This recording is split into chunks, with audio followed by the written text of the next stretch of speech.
रज़िया सुल्तान, जो कि भारत की पहली महिला शासक थी। रज़िया सुल्तान का जन्म इल्तुतमिश के वहां 1205वीं ईस्वी में हुआ था। कई बेटों के बाद बेटी के जन्म पर बहुत बड़ा समारोह किया गया। इल्तुतमिश ने अपनी बेटी को बेटों की तरह पाला, उसे शिक्षा दीक्षा भी बेटों की तरह दी। बेटी भी काबिल थी। 13 साल की उम्र में तलवारबाजी और युद्ध कला में निपुण हो गई थी।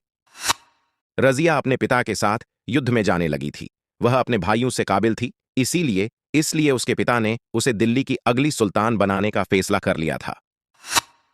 इल्तुतमिश पहला ऐसा शासक था जिसने अपने बाद किसी महिला को उत्तराधिकारी नियुक्त किया। स्रोतों के अनुसार पहले उसके बड़े बेटे को उत्तराधिकारी के रूप में तैयार किया गया, परंतु उसके बेटों ने इसका विरोध किया। पर इल्तुतमिश ने अपना इरादा नहीं बदला। सब कुछ अच्छा था, पर रज़िया को एक गुलाम से मोहब्बत हो गई। मोहब्बत भी एक गैर तुर्क से हुई, जिसे रज़िया ने एक अच्छा पद दे दिया। रज़िया सुल्तान एक काबिल महिला थी। उसमें एक अच्छे शासक के सभी गुण थे, परंतु तुर्कों को उसके सभी बातों से ऐतराज था। वह एक पुरुष की तरह कपड़े पहनती, पर्दा नहीं करती। सबसे बड़ा ऐतराज यह था कि कोई महिला क्यों हम पर राज करे। इसी वजह उसे जान गंवानी पड़ी। सभी उसके खिलाफ हो गए। उसके प्रेमी को मार दिया गया। उसके भाई ने उसका राज्य हड्डी पी लिया।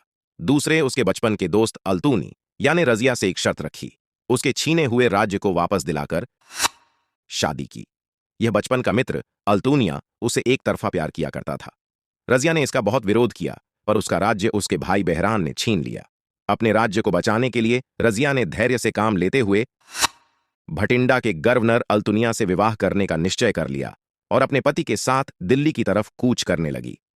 13 अक्टूबर 1240 को बहराम ने रज़िया सुल्तान को हरा दिया और अगले ही दिन रज़िया सुल्तान और उसके पति अल्तुमिया को दिल्ली की तरफ भागते वक्त कुछ लुटेरों ने हत्या कर दी। इस तरह भारत की महिला शासक रज़िया का दुखद अंत हो गया, लेकिन इतिहास में उसका नाम अमर हो गया। जब रज़िया दिल्ली की सुल्तान थी तो उसने बहुत सारे अच्छे कानून बनाए।